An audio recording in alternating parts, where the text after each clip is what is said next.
Welcome to consciousness coaching. आज हम fundamental right को डिस्कस करेंगे। फंडामेंटल राइट क्या होता है इसके बारे में हम डिस्कस करेंगे। आरआरबी, एनटीपीसी और एसएससी और यूपीएससी में किस तरह से सवाल बनते हैं, ये पूरा हम बेसिक से इसको जानेंगे कि क्या होता है फंडामेंटल राइट। तो चलिए शुरू करते हैं। फंडामेंटल राइट के बारे में देखते हैं। तो सबसे पहले हेडिंग डालते हैं फंडामेंटल राइट। फंडामेंटल राइट क्या होता है, क्या ये फंडामेंटल राइट? इसको हिंदी में बोलते हैं मौलिक अधिकार। क्या बोलते हैं? मौलिक अधिकार। ठीक है, तो इसका मतलब क्या है? इसका मतलब ये है कि ये राइट जो है, फंडामेंटल राइट जो है, ये हमारे लिए बहुत बेसिक है। यानी हम लोग जितने भी ह्यूमन बींग्स हैं, सिटीजन जो हैं, उन लोगों को ये देने ज़रूरी ही है। अगर आप ये नहीं देंगे तो हम लोग जा सकते हैं सुप्रीम कोर्ट। क्यों? क्योंकि ये हमें कॉन्स्टिट्यूशन से मिला हुआ है कि फंडामेंटल राइट में अगर किसी भी तरह से किसी को भी नहीं मिलता है ये, तो वो डायरेक्ट सुप्रीम कोर्ट जा सकता है। तो फंडामेंटल राइट में ऐसा क्या है? फंडामेंटल राइट ये एक बेसिक अधिकार है। बेसिक यानी मौलिक अधिकार है कि ये ज़रूरी ही है कि ये दिए जाएँ। अगर ये नहीं दिया जाएगा तो इंसान डिग्निटी के साथ रह नहीं पाएगा या जी नहीं पाएगा। तो सबसे पहले देखते हैं कि इसे लिया कहाँ से गया था। तो इसे हमने लिया था फंडामेंटल राइट को टेकन फ्रॉम यूएसए। ये आते हैं क्वेश्चन कि फंडामेंटल राइट को किससे लिया गया था या इमरजेंसी प्रोविज़न किससे लिया गया था। हाँ, तो ये भी आपको एक बार बता दें आपको कि इमरजेंसी जो प्रोविज़न है, ये प्रोविज़न लिया था जर्मनी से। ठीक है, इमरजेंसी हमने लिया था जर्मनी से।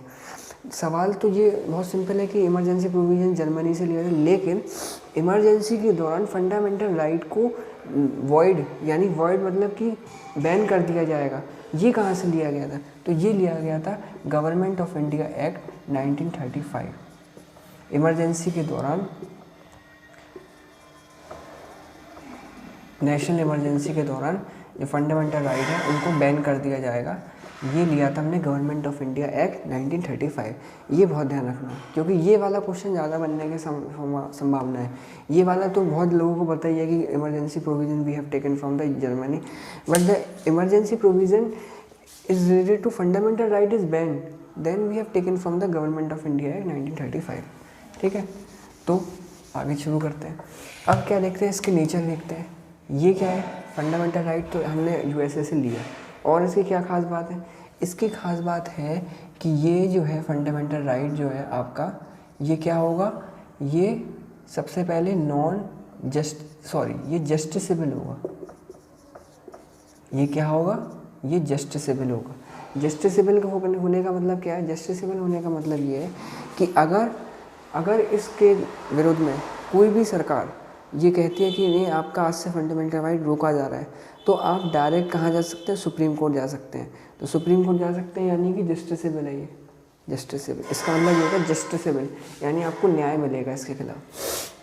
तीसरा क्या है? अब ये देखते हैं कि जस्टिसेबल हो गया, यूएसए से लिया है हमने। अब देखते हैं कि ये फंडामेंटल राइट कहाँ से कहाँ तक है। तो ये आर्टिकल 12 टू आर्टिकल 35 तक है। ठीक है, आर्टिकल 12 टू आर्टिकल 35 तक है ये। और क्या खास बात है इसके बारे में? ये कौन से पार्ट में आता है? तो ये पार्ट 3 में आता है। पार्ट 3। अब ये पार्ट 3 क्या होता है ये देखिए। जैसे कि मान लीजिए ये आपकी कॉन्स्टिट्यूशन की बुक है। ठीक है, ये आपकी कॉन्स्टिट्यूशन की बुक है। तो कॉन्स्टिट्यूशन में एक चैप्टर होगा 1, फिर चैप्टर 2, फिर चैप्टर 3। तो ऐसे ही जो चैप्टर जो होते हैं यहाँ पे पार्ट में बटे हुए हैं। तो पार्ट 3 में इसका जिक्र करा गया है फंडामेंटल राइट का हमारे कॉन्स्टिट्यूशन में। ठीक है, part 3 article 12 to article 35 justiciable है, हमने यूएसए से लिया है। और क्या क्या खास बात है इसकी? और ख़ास बात है इसकी कि इसको कहा जाता है Magna carta of India. Magna carta of constitution का मैग्ना कार्टा है ये फंडामेंटल राइट। ठीक है, कॉन्स्टिट्यूशन का मैग्ना कार्टा, ये हो गया इनके बारे में। और क्या क्या है, अब इसको हम थोड़ा पार्ट में डिसाइड करते हैं। सबसे पहले मौलिक अधिकार जो है, एक बात और नोट कर लीजिए, जो फंडामेंटल राइट है ये दोनों को दिए गए, सिटीज़न और नॉन सिटीज़न दोनों को। तो सिटीज़न को दिए गए एंड नॉन सिटीज़न। अब ये नॉन सिटीज़न और सिटीज़न क्या होता है? सिटीजन तो वो होगा जो यहाँ रहता है, इंडिया का नागरिक है, जो भारत का नागरिक है या जिस पे भारत का आईडी है, वो सिटीजन होगा। नॉन सिटीजन क्या होते हैं? फॉरेनर होते हैं, लेकिन ये भारत में रहते हैं, तो ये नॉन सिटीजन है। दोनों को दिया जाता है। कुछ आर्टिकल ऐसे हैं, ये सवाल आ सकता है कि कुछ आर्टिकल ऐसे हैं जो केवल सिटीजन को दिए गए, नॉन सिटीजन को दिए नहीं गए हैं, तो वो क्या है? तो उसकी एक होता है 15, 16, 19, 29, 30। 15, 16, 19, 29, 30 ये जो है आर्टिकल 15, 16, 19, 29, 30 ये केवल सिटीजन को दिए गए हैं, केवल सिटीजन को दिए गए हैं। आर्टिकल 15, 16, 19, 29, 30 ठीक है, ये केवल किनको दिए गए? ओनली फॉर सिटीजन दिए गए। ठीक है, अब हम देखते हैं कि और क्या क्या है हमारे इसमें। थोड़ा ब्रीफ में भी समझा देंगे हम इसको आपको पूरा क्या क्या है ये। आर्टिकल 12 जो है, आर्टिकल 12 में हम डिफाइन करते हैं स्टेट की डेफिनेशन।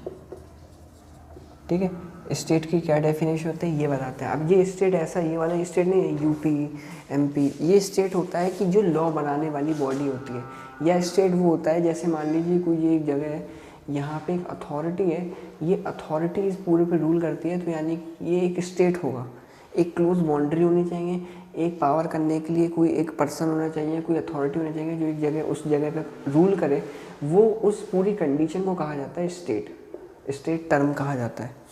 ठीक है, अब क्या खास बात है, स्टेट कौन कौन से हो सकते हैं? तो आप अपने हिसाब से देख सकते हैं कि एक पार्लियामेंट में जो लोकसभा होती है वो होगी, राज्यसभा होगी वो होगी, स्टेट लेजिस्लेटिव होगी, और गवर्नमेंट के डिपार्टमेंट होते हैं, ये सब, क्योंकि यहाँ पे रूल करने के लिए ऑफिशियल बैठा हुआ है, हायर ऑफिशियल है जो रूल करता है उस पर, और क्लोज बाउंड्री में भी आता है, तो गवर्नमेंट डिपार्टमेंट होगा जैसे ONGC या IOL,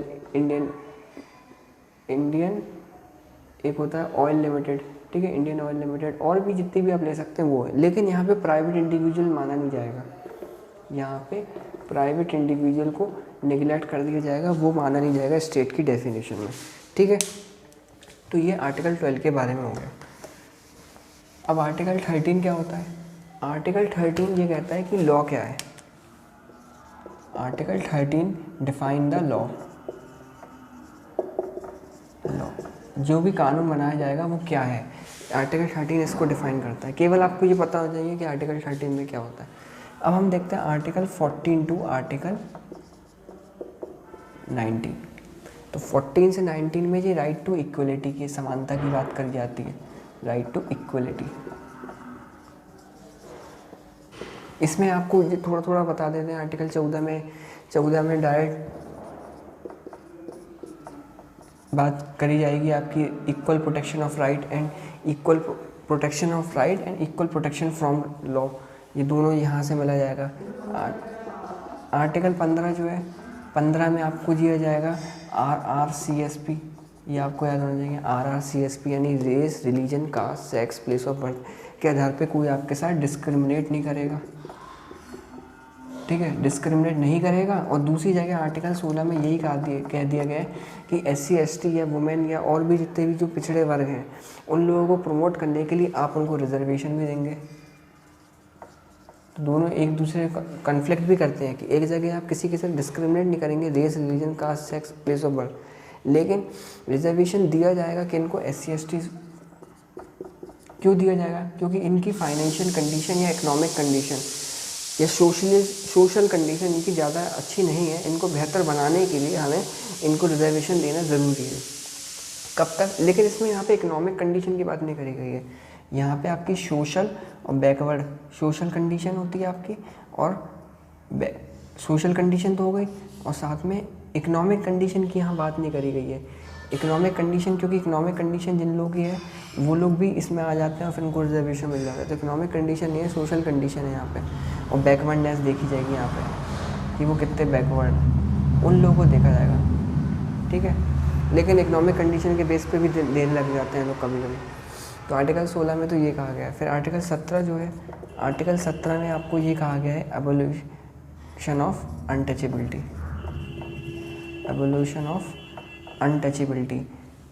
ठीक है, अनटचेबिलिटी का मतलब कि किसी के साथ भी भेदभाव नहीं करेगा छुआछूत के हिसाब से। और आर्टिकल 18 में जो है आपका 18 में एवोल्यूशन ऑफ टाइटल दिया गया है, एवोल्यूशन ऑफ टाइटल, ठीक है। जो टाइटल है उसका एवोल्यूशन करा जाएगा। अभी हम यहाँ से आज केवल 18 तक रखते हैं, कल हम फिर आएंगे और आगे का आर्टिकल डिस्कस करेंगे। आप इस चैनल को सब्सक्राइब कर लीजिए, लाइक कर दीजिए। अब हम आपको डेली इसमें वीडियो मिलेंगी और अब हम आपको साइंस की वीडियो लाना चालू कर रहे हैं। साइंस NCERT क्लास 10 to 6 भी जाएगी और 6 से 10 दोनों आएंगे। हम पूरा उसमें बायो वगैरह और फिज़िक्स है, केमिस्ट्री है, सबको हम रिवाइज़ करेंगे। बुक मैं साथ में लेकर आऊँगा, उसी से हम डायरेक्ट पढ़ेंगे और उसी से हम आपको समझाएंगे, ठीक है। Thank you.